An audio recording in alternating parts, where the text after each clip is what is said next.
Listen, I did film and television studies at university for 3 years. I spent hours reading countless books and articles on subjects spanning from film all the way to television. Not a single one mentioned Hugh Grant once. I achieved the hardest qualification across any university or college ever, a 2-1 in history. Let me tell you, the only thing that I learned was that we, as a society, have a history of denying and neglecting Hugh Grant's artistic and cultural relevance, not just in this country, but in the entire world. I met Oscar at a Hugh Grant-themed event I put on at the Students' Union. It felt as though Diggory and I were the only ones there, and we agreed that there was a Hugh Grant-shaped hole in academia. We decided to put it right ourselves. We want to show people that he's an icon in acting. We want to show people he's more than just a bumbling posh guy. I'm Diggory Waite. And I'm Oscar Beardmore Gray.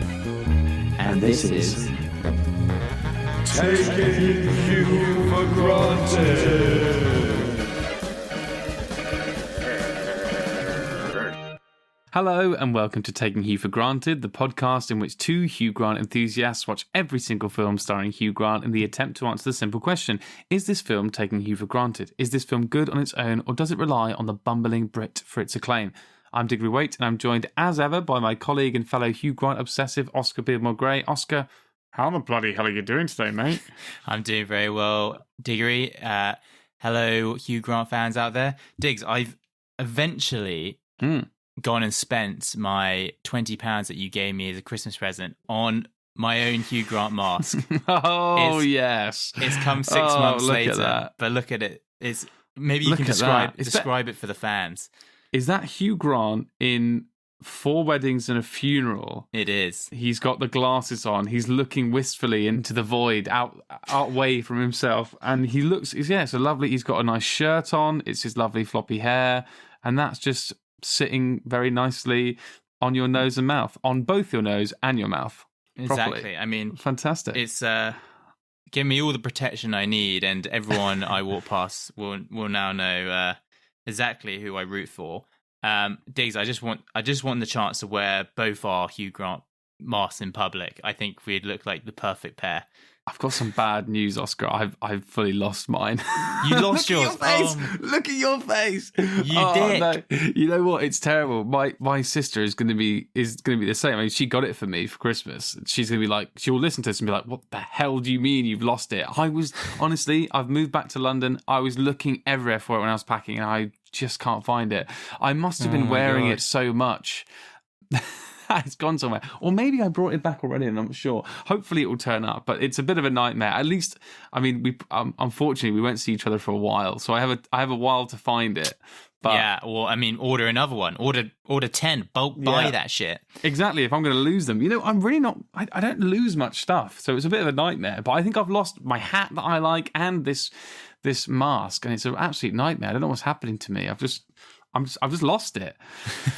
Well, if you fans out there, if you are interested in purchasing a Hugh Grant mask, I bought mine at Redbubble. I don't know where you bought yours, Diggs, but very good website. I mean, someone is making an absolute killing out there selling Hugh Grant masks, because there was a whole load of different designs. It wasn't just this one. It was like, there were probably like 10 different scenes. I bought another one of Hugh Grant in the limo with the crazy octopus person from Love Actually as well. Oh my God, I love that one. That's so good. That's so funny.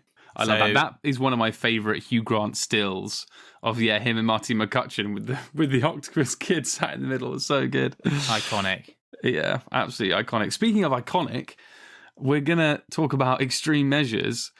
Is it iconic? Have you heard about it before? I can't say I'd heard a lot about it, so I don't know if it's iconic. But yeah, but Hugh Grant's in it, so maybe. Iconic. Yeah, exactly. Let's have a synopsis from Synopsis Simon. Extreme Measures, directed by Michael Apted and released in 1996. When a man's body mysteriously disappears from his emergency room, Dr. Guy Luthan, played by Hugh Grant, begins making inquiries. The trail leads Luthan to the door of the eminent surgeon, Dr. Lawrence Myrick, played by Gene Hackman.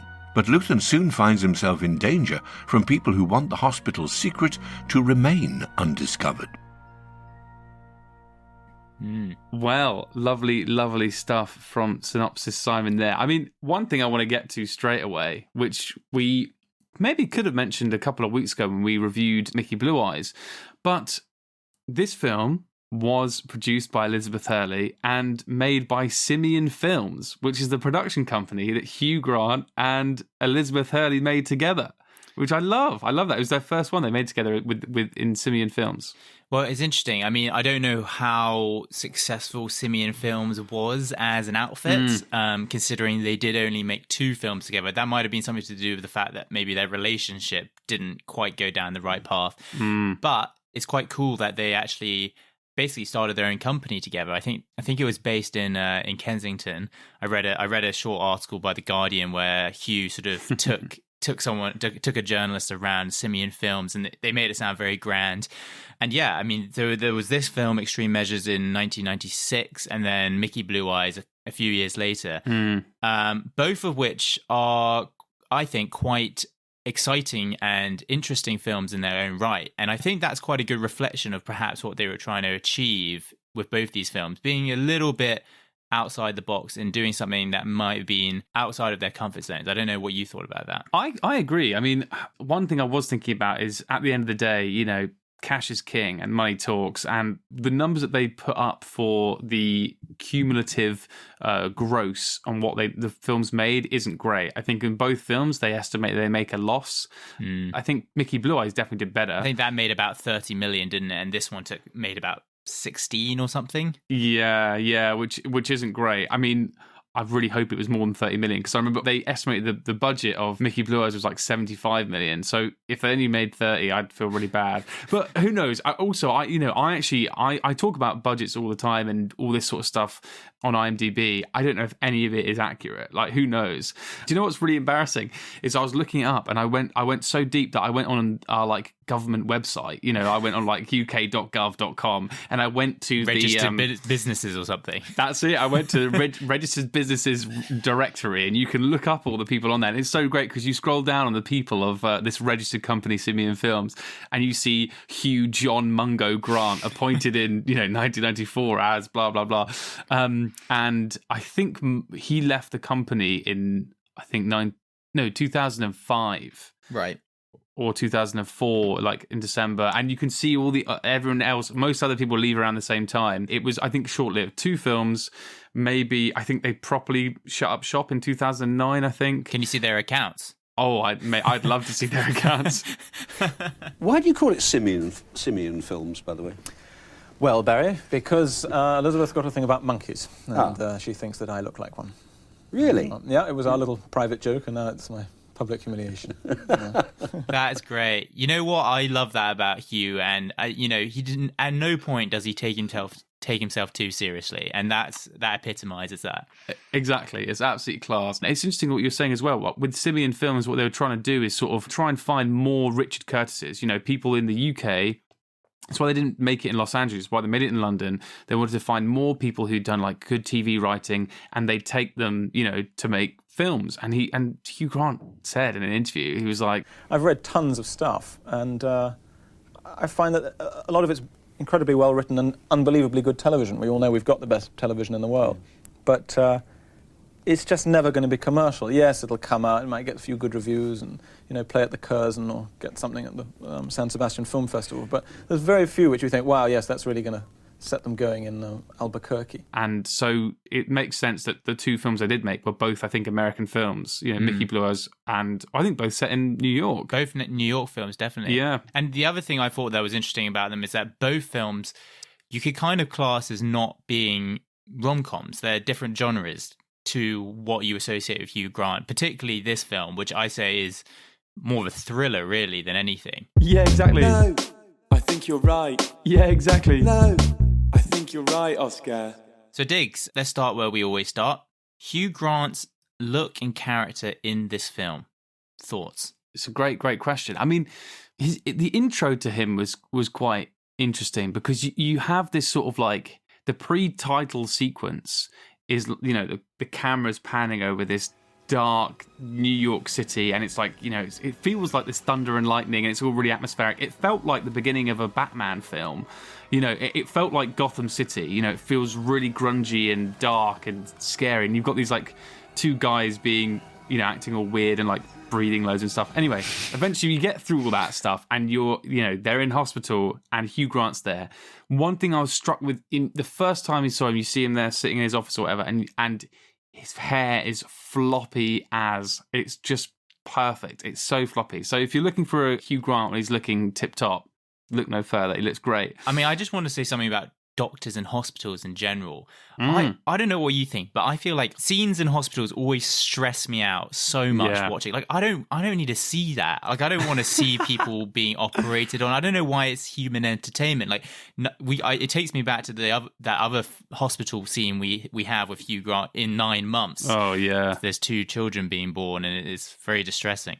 That was horrible. There's something about being in a hospital, and Hugh Grant particularly being in a hospital, that is a little bit stress-inducing. The way that they show New York as so like dingy and dirty and grungy and dark and like sinister, that doesn't let up. When they're in the hospital, like it's the same level of like claustrophobia and like chaos. Exactly, the chaos, and it's still kind of dark and dingy. You'd imagine like there'd be like damp on the walls and stuff. Like this beginning of the film, they really like make everywhere look like it's come straight out of like a gothic graphic novel about murder. Yeah, exactly. And you imagine that it's the kind of hospital that would have like gargoyles and stuff like that. Like it really gives that vibe. And yeah, like you say, it's chaotic as well. Like everyone's running around, and the guy who's had something done to him, they can't work out what it is.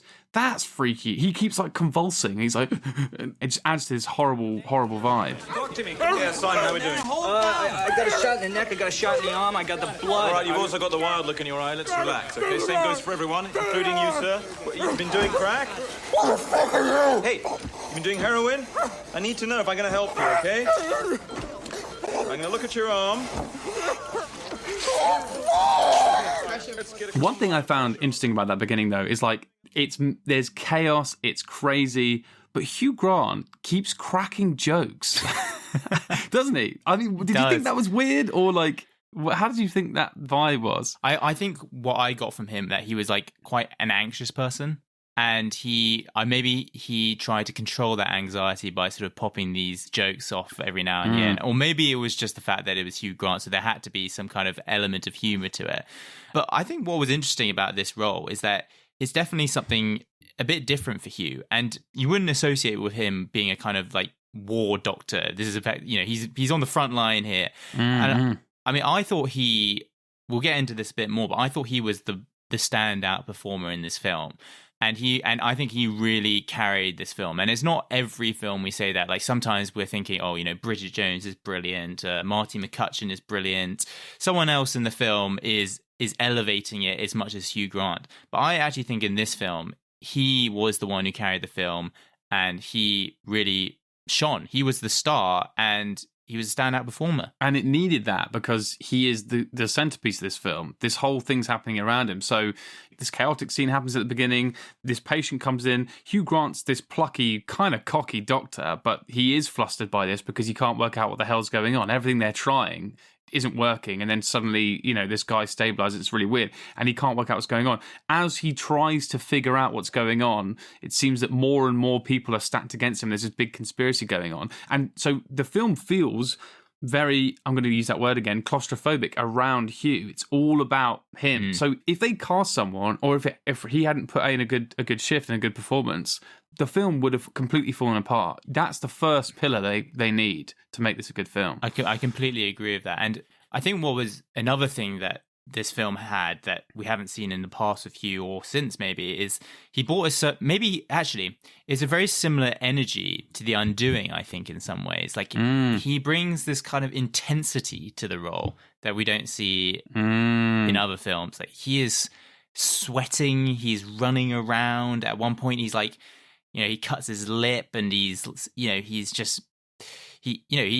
gets his hands dirty here, and it's not something we come to expect of Hugh. Yeah, and there's a few times where, so at one point in the film, his character is like set up because they don't want him to find out the truth. So his house has been broken into, some cocaine has been placed by his bed. The police come into his house, they find the cocaine, they arrest him. And I think it's he's being struck off from his work or something like that. And there's a bit where you're so right. It really reminded me of The Undoing, because he sort of went into angry Hugh mode, which we don't really see. But this is like not angry Hugh when it's like, oh, he's like, oh, I'm a blithering idiot, like in most of his films. This was angry Hugh when he's like, you know, Hugh is shouting for his life, Hugh. And you only really see that in The Undoing. We obviously see it here. I can't really think of many other times we've seen that, like that side of his acting. And this film, like you say, is littered with those moments because it's so... I mean, Hugh would hate us going on about how it's against type, but it really is. Like, this psychological thriller with him at the centre of it is just completely out of his usual character. It's brilliant. Who the hell is Claude Minkins? Gene. It's Was, I'm afraid. He died. Tell me he had insurance. No, that's not at all likely. This is $2,600 worth of lab work. Right. Can I had 2 people tied up for 8 hours. Well, you know, Gene, what you do in the privacy of your own home is really your business. Okay, let's get it into your head. This is not England. This is not the National Royal Shakespeare taxpayer who pick up the tab healthcare system, okay? Somebody has to pay for this shit. Yeah. Sorry. I mean, speaking of how Hugh is completely different, I was thinking at some point, I was like, is this the coolest Hugh has ever been? I mean, obviously, The Lady and the Highwayman, he's fucking cool in that. When he plays the sort of like Zorro Batman of like, you know, the 1600s. But here, he's similar. And like, there's a few great scenes. Underground in the subway, hidden there, is these group of almost refugees who are these people who have been experimented on by Gene Hackman. Hugh's gone down there, he's finally found them out, but obviously Hugh is being followed.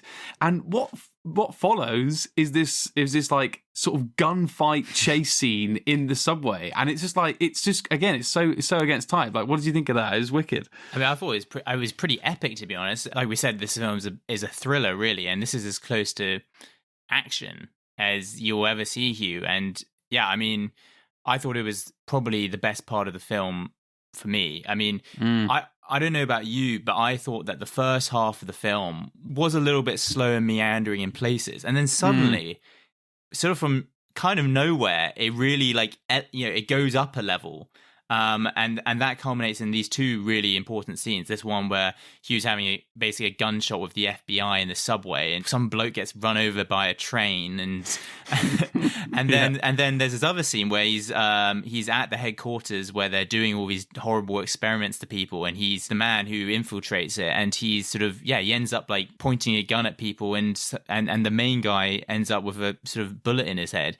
So it definitely isn't for the faint-hearted, that's for sure. Absolutely not. I mean, what I liked about this film is it isn't just your thriller where it's like, oh, here's the bad guy and we're working our way up to him. It's like when he finds the bad guy has basically been experimenting on people to try and fix broken backs and broken vertebrae and stuff. So, you know, people who can't walk anymore. And help disabled people. Exactly.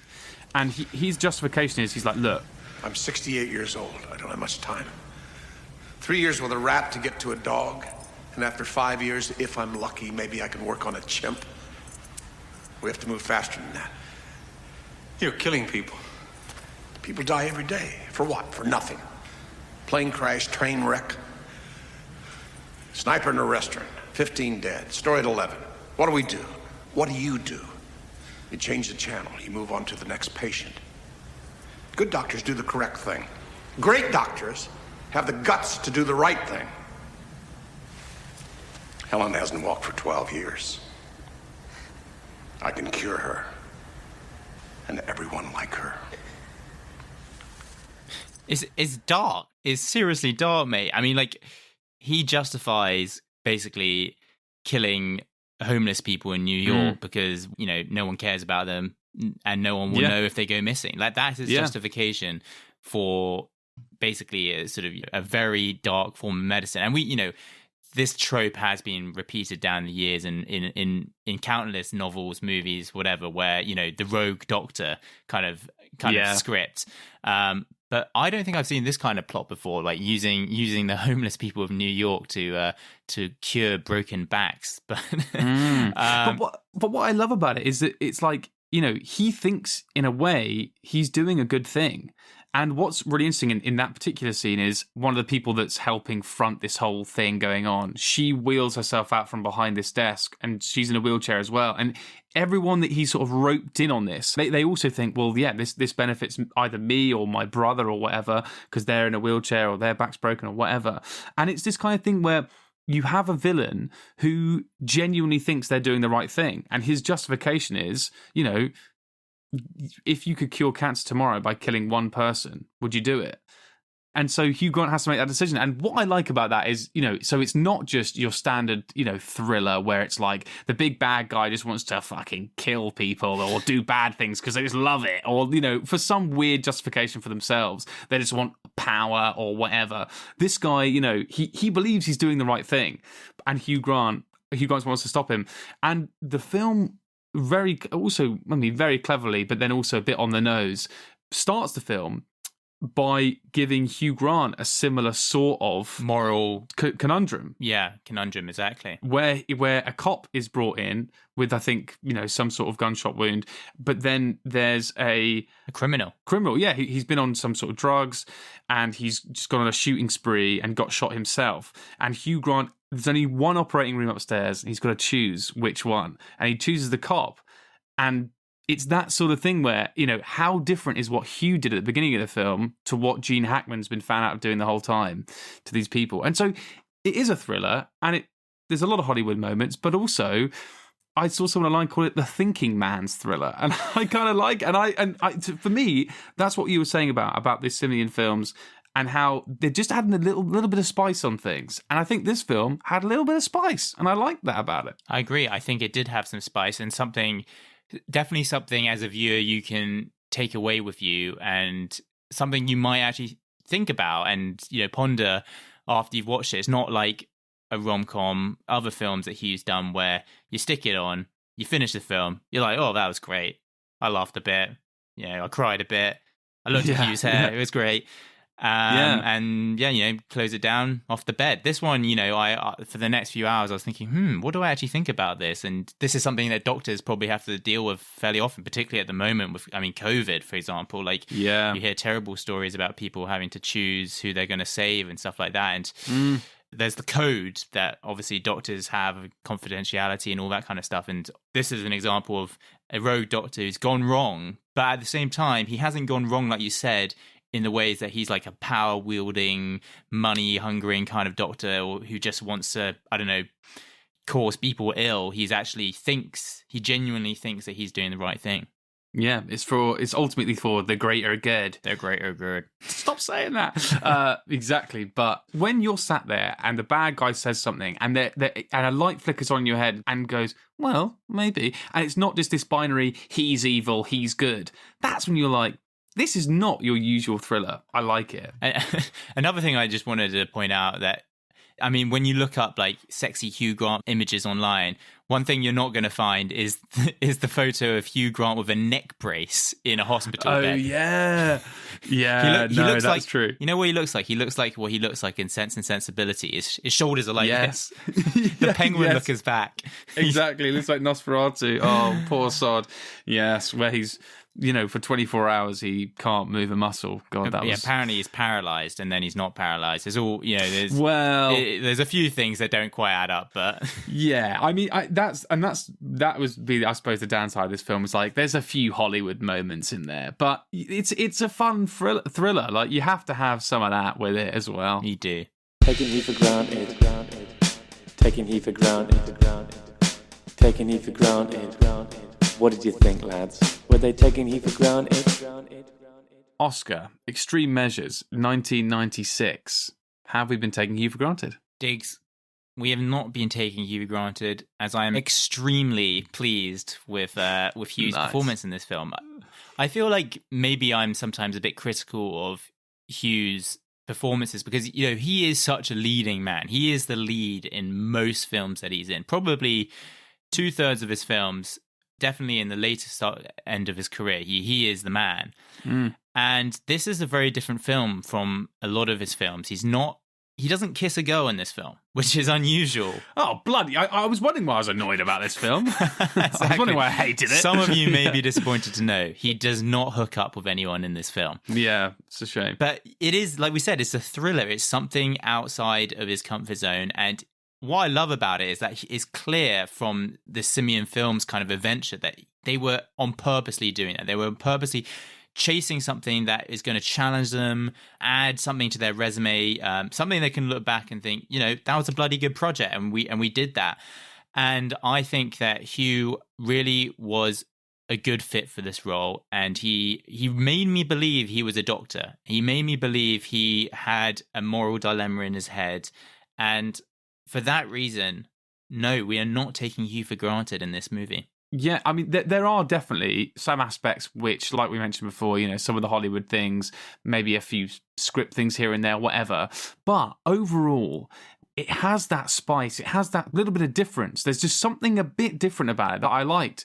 It's kind of oddly funny as well. Which doesn't. Sometimes there's some I didn't know quite where we sat in terms of the vibe. But overall, by the end, the sort of questions it throws at you and stuff really, really did ultimately work and make you come away from this film and go, yeah, that was really interesting. And like you say, I think if you're a Hugh Grant fan, you have to watch this film. You absolutely have to. You might not come away and think it's your favourite Hugh Grant film, but I just think it's so different to anything we've seen, probably before or since, from Hugh Grant, that you just have to check it out. I mean, I think the best way maybe to describe this film is that it's not a 9 or a 10 star out of 10 film. But it's a solid 7.5. It's a solid watch, and it's, like you said, it's got a little bit of something different in there. So for that reason, you're going to watch it and you're going to enjoy it. There's no doubt about it. Exactly. And if you don't enjoy it, I think fair enough. But don't you agree that it's a Hugh Grant film you've got to see because of it's the fact it's Simian Films. It's their first crack at their own, production company and stuff. And Hugh Grant plays the lead role in such a different kind of thing that we haven't seen, as I say, before or probably since. So definitely worth checking out if you haven't already. And please let us know what you think, because I'd be very interested, because we've come away both really liking it, but, perhaps we've got the wool over our eyes and we just saw Hugh's floppy hair and we thought, yeah, I'll have a bit of that. Well, the way that you've got your hair done today, Diggs, it suggests that maybe you were in the bathroom all morning styling it. Yes. I kept pausing the film and looking at his hair and how he'd done it, and I kept trying it myself. I've given it a good go. Yeah, but, definitely. There's still work to be done, and there's still work to be done for us in the future on Taking Hugh for Granted. So thank you so much for listening, everyone. We really, really do appreciate it. Make sure, if you're not already, you're following, you're subscribing wherever you're listening to this, and you're following us on the socials. Taking Hugh on Twitter. That's at Taking Hugh on Twitter. At Taking Hugh for Granted on Facebook and Instagram. Taking Hugh for Granted at gmail.com. If you want to send us an email about something, if you want to send us some money, we'd appreciate that. I don't know. We can work that out via email. Just send us that. Fantastic. Diggs feeling poor. I just feel like I should be rewarded for all the hard work that you've done looking into Hugh's work. Yeah, maybe. Yeah, exactly. I'm trying to style my hair like this. But fantastic. I think that's another episode in the bag. As I say, everyone, thank you so much for listening. It's goodbye from me. It's goodbye from me. Bye.